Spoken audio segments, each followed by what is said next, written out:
안녕하세요. 김철호입니다. 지방자치행정론 2022 제6장 강의 동영상을 올려드리도록 하겠습니다. 제6장은 대전시가 어떻게 구성되는가 하는 부분들을 살펴보는 내용인데요. 그러니까 지방정부는 어떻게 구성되는가? 구체적으로 대전시에 150만 명의 시민이 살잖아요. 근데 150만 명이 자기 통치를 전체가 다 모여서 하면 그걸 총회 자치라고 합니다. 총회가 모여서 자치하면 가장 바람직한 자치일 텐데 제가 늘 강조하는 것처럼 우리나라 역사적으로 150만 명이 다 모일 수 있는 그런 공간이 없고 또 다 모이면 또 비효율적이고 이렇기 때문에 대표를 뽑아서 하자. 그래서 대의 민주주의 또는 간접 민주주의라고 하죠. 그래서 이 지방정부를, 여기 나온 지방정부를 구성하는데, 주민이 주인이지만 주민의 대표 기관을 뽑는 것이죠. 그래서 이 중앙정부는 입법, 사법, 행정, 삼권 분립으로 나눈다고 그랬잖아요. 그런데 지방정부는 삼권 분립이 아니고 이권 분립으로 합니다. 즉, 사법권, 법원은 여기 없어요. 대신 입법권하고 행정권, 그러니까 입법권을 가진 데를 지방의회, 그리고 행정권을 가진 데를 대전시장, 이렇게 나눠서 어떻게 구성하는가를 살펴보도록 하겠습니다. 그거 살펴보기 전에 지방정부 구성의 원리를 보면은, 우리나라는 기본적으로 저 왕이 가지고 있던 거를 대통령이 가지고 있고, 그 대통령 가진 거를 이렇게 내려주는, 이렇게 분권의 개념의 단체 자치를 강조하는 반면에 영미계 국가들은 우리가 국가가 없는 상태에서 그야말로 우리 보충성의 원리가 제대로 적용되는 주민자치의 그런 전통을 가지고 있어요. 그래서 단체자치는 중앙정부가 보유한 지방에 대한 권한을 지방정부에 이양한다고 그래요. 내 건데 니네들한테 물려줄게. 이게 본래 의미의 자치는 아니에요. 그러니까 프랑스, 독일 중심의 지방자치고 이 지방자치가 일본을 통해서 우리나라에 들어온 거예요. 그래서 여기서는 핵심 컨셉은 지방 분권이고 이런 단체자치 전통에서는 집행기관인 행정부가 의결기관인 지방의회보다 더 센 이런 형태를 대립형 또는 통합형이라고 이렇게 부릅니다. 물론 이제 집행기관과 의결기관이 서로 이렇게 견제와 균형을 하는 것은 대립형이라고 하고요. 내각 책임제처럼 지방의회 선거에서 이긴 정당이 집행기관을 갖게 하는 것은 통합형 이렇게 부릅니다. 대한민국은 우리나라 중앙정부 하에 자치분권위원회가 있습니다. 여기서 자치분권을 법제화하는데 이 자치분권위원회하고 지방균형발전위원회를 합쳐서 이번 윤석열 정부에서는 지방화시대위원회라고 하는 것을 만들어가고 있는데 관련된 법이 국회에서 통과되어야 하기 때문에 아직 통과되기 전이라서 아직은 자치분권위원회로 있습니다. 다음에 주민자치는 지방정부의 주민이 얼마나 참여하여 자주적으로 사무를 처리하는가에 초점이 있습니다. 그래서 주민자치는 아주 작은 마을자치부터 시작을 하는 거예요. 우리 마을 우리가 원하는 대로 해보자. 내가 직접 해보자. 그래서 내가 직접주의의 자치를 주민자치라고 하고 우리가 못하는 거는 구청에서 해라. 우리가 못하는 거, 구청에서도 못하는 건 대전시가 해라. 대전시가 못하는 거는 보충적으로 국가가 하라. 이게 보충성의 원리고 하위 정부 우선의 원리라고 그랬죠. 그래서 주민자치가 우리나라에 실시되려면 프랑스처럼 꼬뮨, 즉 우리 그 마을처럼 몇백 명 수준 아니더라도 한 2천 명 수준으로 내려가야 돼요. 지방자치가. 근데 우리는 기초지방자치단체라고 하는 것이 대덕구만 해도 한 10만 명이 좀 되잖아요. 아무리 작아도 10만 명 단위의 자치를 하고 있는데 제가 볼 때는 한 1000명, 500명이 모여 있는 곳에서도 자치가 이루어질 수 있도록 해야 진정한 의미의 주민자치가 될 수 있다. 이렇게 생각을 하고 있습니다. 이런 주민자치의 전통은 영국과 미국 등 영미계 국가의 지방자치에 반영이 되어 있고, 주민 참여, 주민이 주인이니까 국가가 나한테 내려주는 게 아니고 내가 주인으로 내가 참여하는 이런 주민 참여형이 대부분이고, 주로 이 주민 참여형 지방자치가 적용되는 나라에서는 기관 통합형, 아까 저 위에서 이야기했듯이 지방의회 선거에서 다수당이 집행기관, 시장도 맡게 되는 것이죠. 우리나라는 대부분 단체자치의 전통이기 때문에 지방의회 따로, 시장 따로 이렇게 뽑아요. 그러나 그 영미계 국가를 가면은 각 지역마다 조금씩 다르긴 하지만 의원들을 뽑아가지고 의원들의 다수당이 그중에 대표가 행정부를 장악하는 의원 내각제와 비슷한 그러한 기관 통합형을 유지하고 있습니다.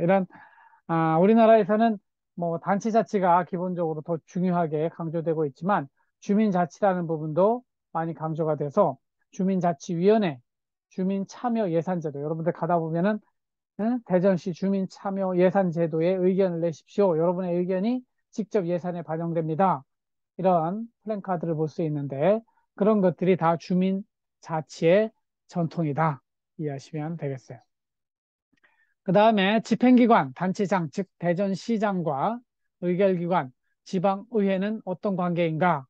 이걸 한번 살펴보면 지방정부의 권력을 분리한다는, 중앙정부는 상권분립이라고 그랬잖아요. 지방정부는 이권으로 분리하는 이런 대립형 형태가 있고, 또 이거를 의원내각제로 합치는 통합형이 있고, 그것을 절충한 형태가 있습니다. 그래서 기관 대립형은 의결기관과 집행기관이 서로 대립하며 견제와 균형을 이루도록 하고 있는 것이죠. 지방정부에서는 지방의회가, 대전시장이 잘하고 있는지 늘 주민을 대표해서 견제하고 통제하는 기능을 행사하는 것을 기관 대립형이라고 합니다. 반면에 기관 통합형은 의결기관과 집행기관이 잘못됐어요. 통합이니까 서로 한 통속이 되는 거예요. 위에 걸 그대로 가져다 보니까 이거 다음에는 바꾸겠습니다. 그래서 지방정부 수준에서 지방의회의 다수당, 의회 의원만 뽑아요. 다수당의 대표가 대선시장이 되는 거죠. 집행기관의 시장을 따로 뽑지 않아요. 이러한 기관 통합형에서는 의원들이 지금 시장이 잘못한다 그러면은 의원들이 잘못한다 내각을 불신임할 수 있어요. 대전시장 그만해라.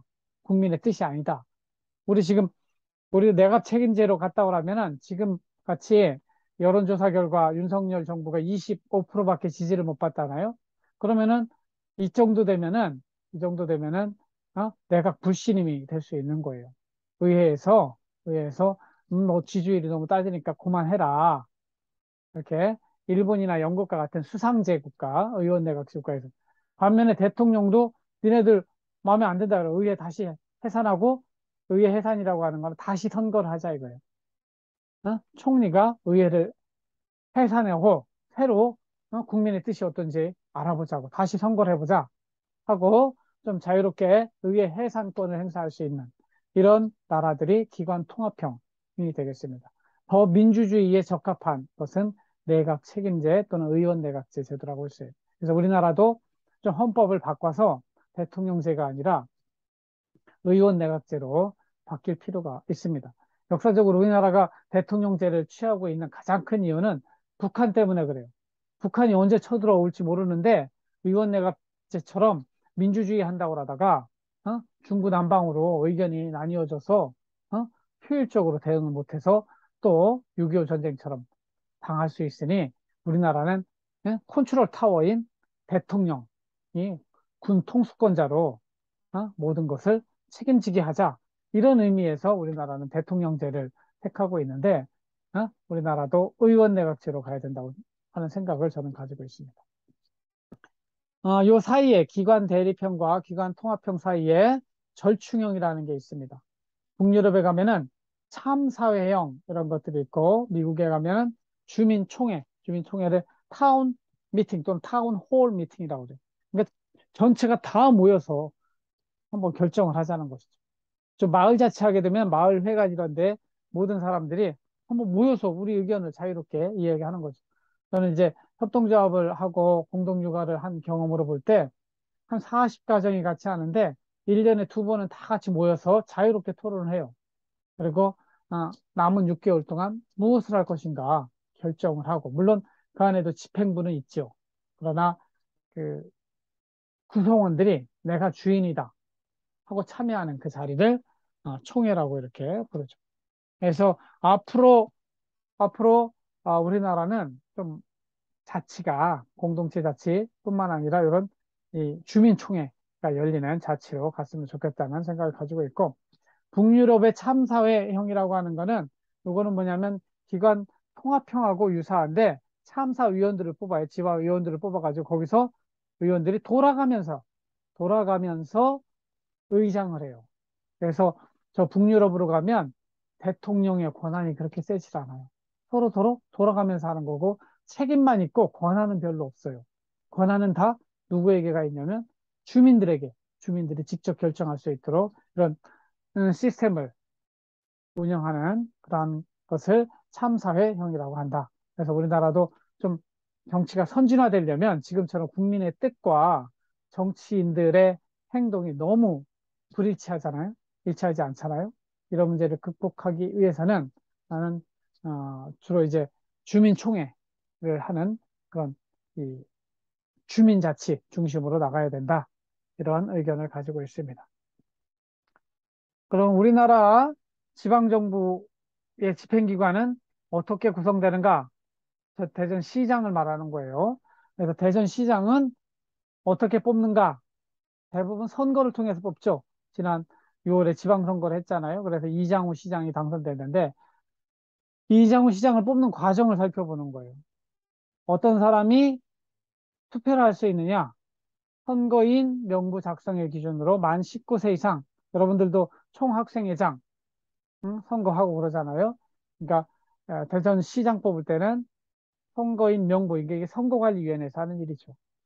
해당 지자체에 주민등록이 있어야 돼요.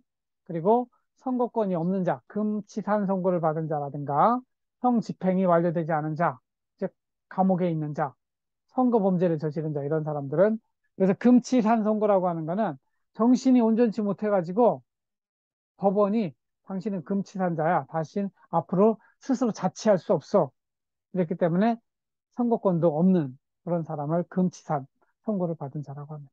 한번 네이버에 쳐보세요. 법률 용어니까. 피선거권자, 누가 대전시장에 나갈 수 있는가? 입후보할 수 있느냐? 만 25세 이상의 주민이어야 하고, 선거일 현재 계속해서 60일 이상 해당 지자체에 주민등록이 있어야 돼요.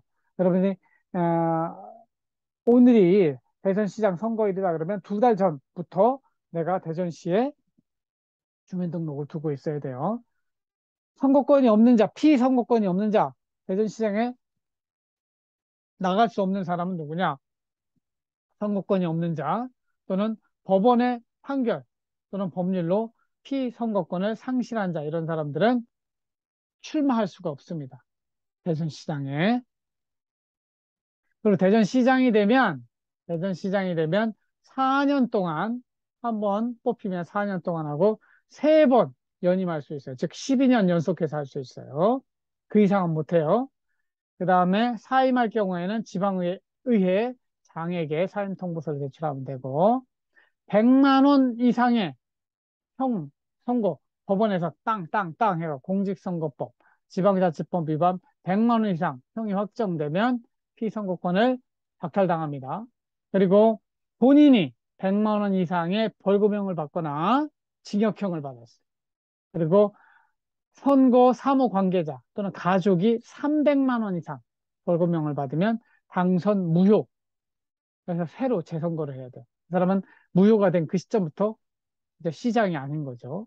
그래서 시장에 당선되었다 할지라도 이런 벌금형, 징역형 이런 것들을 받고 나면 그 즉시부터, 물론 3심 제도가 있기 때문에 대법원까지 가야 돼요. 대법원 최종 판결이 날 때를 여기는 이제 당선 무효가 됩니다. 그때부터. 대전시도 선택시장이 있을 때 계속해서 이 사람이 선거법 때문에 그래가지고 결국은 대법원 선고 날 때까지 4년 중에 한 3년을 한 거예요. 그 사이에 아무 일도 못해요. 이 사람은 중간에 잘릴 사람이야. 공무원들이 말을 안 들어요. 지금 윤석열 정부도 저렇게 국민의 지지율이 낮으면 공무원들이 윤석열 말을 안 들어요. 저 사람 4년 뒤에 어? 감옥 갈 수도 있는 사람인데 괜히 저 사람 말 들었다가 나도 따라서 감옥 가면 어떻게 될까? 그래서 이게 민주주의를 하는 나라에서는 저렇게 대통령 지지율이 낮은 것이 굉장히 불행한 거예요. 그래서 대통령이 국민의 뜻을 잘 받들고 또 대전시장, 대전시장도 내가 볼 때 여론조사를 많이 해봐야 돼요. 대전시장이 얼마나 주민의 뜻을 받들고 있는가를 보고 어? 국민 지지율이 최소한 50%는 넘어야 공무원들도 열심히 지금 시장을 위해서 같이 일을 하지. 그래서 하여튼 시장이 잘못하면 안 된다. 그래서 깨끗한 사람을 시장으로 뽑는 게 중요한 것이죠. 단체장이 되면, 대전시장이 되면 권한이 막강합니다. 그러니까 서로 되려고 하는 것이죠. 지방자치단체의 통할대표권, 그러니까 대전시를 전체를 다 통과하는 거예요. 그리고 국가사무의 위임사무를 다 시행할 수 있고, 그 다음에 규칙을 만들 수 있어요. 대전시에서 어떻게 해야 되는지, 아까 8천 명의 공무원이 있다고 그랬잖아요. 공무원들을 어떻게 해야 될지 행정 규칙을 만들 수가 있습니다. 그 다음에 사무의 위임, 조례나 규칙을 정해가지고 보조기관, 뭐 직할기관, 직속기관, 하부행정기관에 위임할 수 있습니다. 그 다음에 8천 명에 달하는 소속 직원에 대한 임면권이라, 임명권이 아니고 임면. 그러니까 임명하는 것뿐만 아니라 면직도 시킬 수 있는 권한을 합쳐서 임면권이라고 그래요. 임면권이 있고, 임면, 교육, 훈련, 복무, 징계 등 인사, 행정권을 가지고 있습니다. 두 번째, 이 집행기관은 어떻게 구성되는가? 의회와의 관계 측면에서 살펴보면 지방의회랑 견제와 균형을 이루게 했단 말이죠. 그러면 지방의회가 하는 일은 뒤에서 살펴보겠지만 지방 조례를 만들어서 법을 지방에서 만드는 법을 조례라고 그래요. 조례를 만들어서 이렇게 오면은 내가 볼 땐 아니다.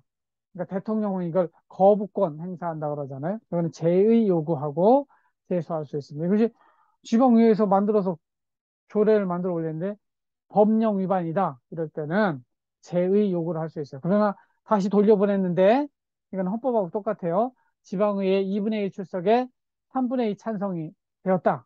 그러면은 이때는 바로 이 조례가 통과되게 됩니다. 그다음에 예산상 집행 불가능한 의결을 요구했을 때도 제의를 다시 한번 우리 예산이 없는데 다시 하십시오. 근데 또 돌아갔는데 지방의회에서 2분의 1 출석에 3분의 2 찬성을 하면 그 즉시 확정이 됩니다. 그 다음에 선결 처분권이라는 게 있어요. 지방의회가 예산 이런 거에 대해서는 좀 빨리 통과시켜 주는데 이게 아직 하지 않고 있어요. 지방의회가. 서로 견제와 균형을 해야 되는데 급하잖아요. 주민의 생명과 재산을 보호하기 위해 긴급한 필요가 있을 때는 이럴 때는 선결 처분을 하게 되어 있어요. 선결 처분. 지방의회 동의 없이 일을 할 수 있다는 것이죠. 그러나 이런 선결 처분을 했을 경우에는 지방의회에 지체 없이 보고하고 승인을 받아야 돼요. 승인을 요청했는데 승인을 못 받으면 그 즉시 효력이 상실되는 것이 선결 처분이다. 그리고 단체장에게는 보조기관이 있는데 특별시의 경우에는 보조기관 부시장이라고 생각하시면 돼요. 특별시의 경우에는 부시장이 3명 있어요. 행정부시장 하나, 행정부시장 둘, 정무. 요거는 정무부시장 이름을 바꿔 쓸 수 있어요. 대전광역시 같으면 부시장이 둘, 행정부시장 하나, 정무부시장 대신에 이제 경제과학부시장 이렇게 했잖아요. 도나 특별자치도에도 2명을 둘 수 있고요. 시에는 부의시장을 하나 둘 수 있고, 군에는 부군수 둘 수 있고, 자치구에는 부구청장을 둘 수 있겠습니다. 그 다음에 단체장이 거리시, 죽었다거나 병들어서 일을 못하게 돼 있을 때는 부단체장이 이 보조기관인 부단체장이 하는데 그 순번은 행정부시장이 먼저 하고 그 다음에 정무부시장, 기타 부시장이 하도록 이렇게 순번이 정해져 있다. 그런 것이고요.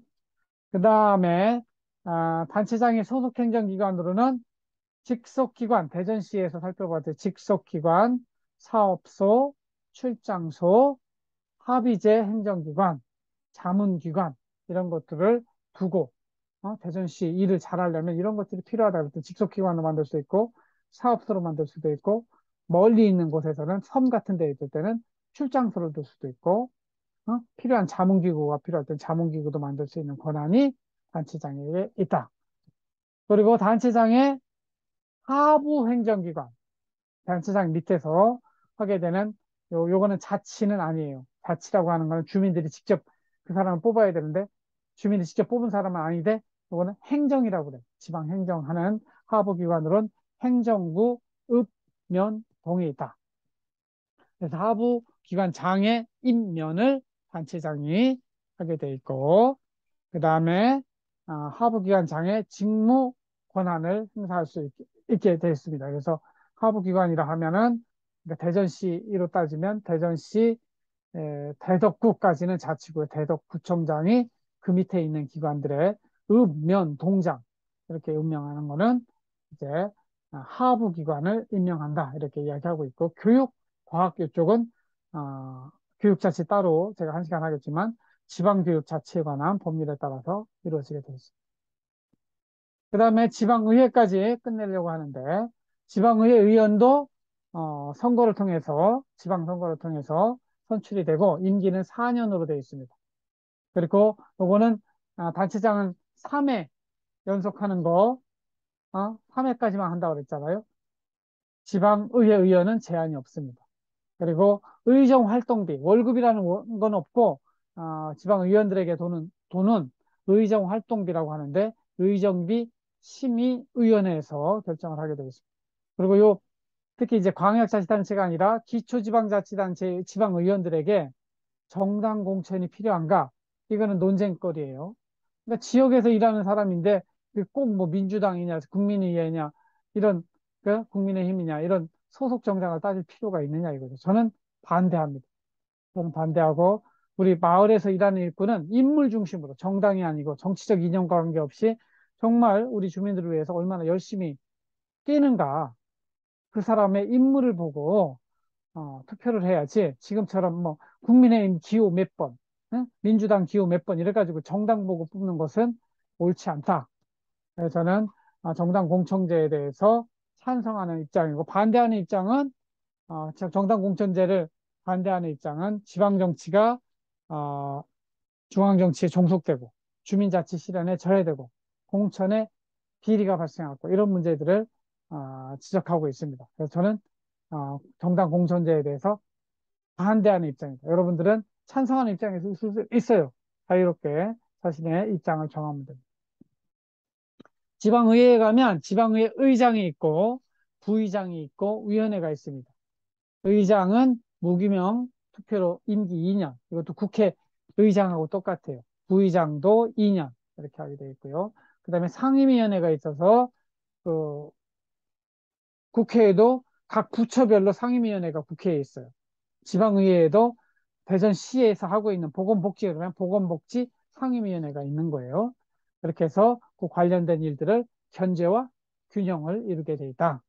그리고 특별위원회는 특별한 안건이 일시적으로 발생했을 때 특별위원회를 만들 수 있고 윤리특별위원회는 위원회 그 범죄라든가 이런 거 지금 이준석 징계하고 이랬잖아요. 이런 것들 윤리특별위원회 이거는 정당 안에 윤리위원회가 있을 수도 있고요. 국회 안에 또 윤리특위가 있을 수 있어요. 지방의회에도 윤리특위가 또 열리게 됩니다. 그다음에 전문위원이라고 하는 걸 두고 있는데 위원장과 위원회 자치법 활동을 지원하기 위한 전문 지식을 가진 사람을 전문위원으로 뽑을 수 있게 되어 있습니다. 그다음에 지방의회에 가면 사무기구로 그것도 이제 대덕구의회에도 한 9명이 있는데 9명을 또 어떻게 지원해야 될 공무원들이 필요하잖아요. 그리고 이거는 지방의회직 해가지고 앞으로 이제 직렬이 별도로 뽑힙니다. 그래서 여러분들도 공무원 시험을 볼 때 지방의회에 가고 싶은 사람들은 이쪽으로 따로 뽑는 그런 공고를 보고 그쪽에 지원하시면 돼요. 사무처가 있는데 사무처에는 사무처장, 국장, 과장, 직원. 그래서 이거는 그 지방의회가 크면 사무처장까지 들어오는데 작은 데는 사무과장으로 하는 경우도 있습니다. 사무직원은 지방의회 의장의 추천에 따라 단체장이 2020년까지는 큰 변화예요. 2021년에 지방자치법이 크게 변화돼 가지고 21년부터는 지방의회 의장이 지방의회 공무원에 대해서는 인사권을 행사해요. 그전에는 누가 했어요? 단체장이 인사권을 행사. 잘못된 거죠. 지방의회 공무원들은 지방의회 의장이 해야죠. 국회는 당연히 국회 의장이 행사하는데 지방의회에 대해서는 그래왔단 말이죠. 하여튼 그 관련된 지방 공무원, 지방의회 공무원 인사 부분에 대해서는 여러분들 관심이 있으면 질문을 하시면 제가 수업 시간에 더 강의를 해 드리도록 하겠습니다. 지방의회는 어떤 권한을 가졌는가? 가장 중요한 거 법을 만드는 지방의 법, 조례를 개정하고 제정하고 폐지하는 권한을 가지고 있습니다. 그 다음에 예산, 예산은 행정부 단체장이 짜지만 그것에 대한 심의 확정권이 우리나라는 지방의회에 있습니다. 그 다음에 작년도에 돈 쓴 거에 대해서 이거 잘 썼는지 못 썼는지 결산 심의를 하고 승인해 주는, 그리고 기금의 설치 운용, 청원이 들어왔을 때 청원을 수리하고 처리하는 이런 의결 기능을 가지고 있고, 또한 지방의회는 단체장을 견제하는 기관으로서 행정사무에 대한 감사권 및 조사권이 있습니다. 그래서 지금 이제 중앙정부는 국정조사 기관인데 지방의회도 지금 감사 기관이에요. 국정감사 기관이 있듯이 지방감사가 진행이 됩니다. 그래서 행정사무감사라고 하는 것을 매년 1회, 시도의 경우에는 14일, 시군구의 경우에는 5일 동안 진행을 합니다. 그리고 특정 사안에 대해서는 국정조사가 있듯이 행정사무 조사를 할 수 있고요. 그리고 의회는 이러한 조사를 위해서 서류 제출 요구권이 있습니다. 단체장한테 공문을 보내서 이러이러한 서류를 며칠까지 제출하시오. 우리나라 국회도 행정부에 대해서 똑같이 하고, 이런 것들은 다 쌍둥이에요. 중앙정부와 중앙정부와 국회의 관계하고 우리나라 단체장과 지방의회의 관계도 쌍둥이로 거의 일치하게 되어 있습니다. 지방의회는 매년 정례회로 1차, 2차 두 번 열리고요. 2차, 지금 앞으로 열릴 건 2차 정례회가 되겠죠. 이게 가장 핵심적인 건 내년도 예산에 대한 심의, 의결이 2차 정례회에서 이루어집니다. 이 밖에 정례회가 아니더라도 단체장이 요구하거나 제적위원 3분의 1 이상이 요구하면 임시회의를 열게 되어 있습니다. 그래서 제6장에서는 구체적으로 지방자치를 하기 위해서는 누가 해요? 결국은 누가 해요? 단체장과 지방의회에서 하고 단체장 밑에 8천 명에 달하는 공무원들이 하는데 그것이 어떻게 구성되는가에 대해서 간략히 살펴보았고, 나머지 상세한 내용들은 여러분들하고 수업 시간에 질의응답하면서 한번 살펴보도록 하겠습니다. 들어주셔서 감사하고 수업 시간에 질의응답으로 만나도록 하겠습니다. 고맙습니다.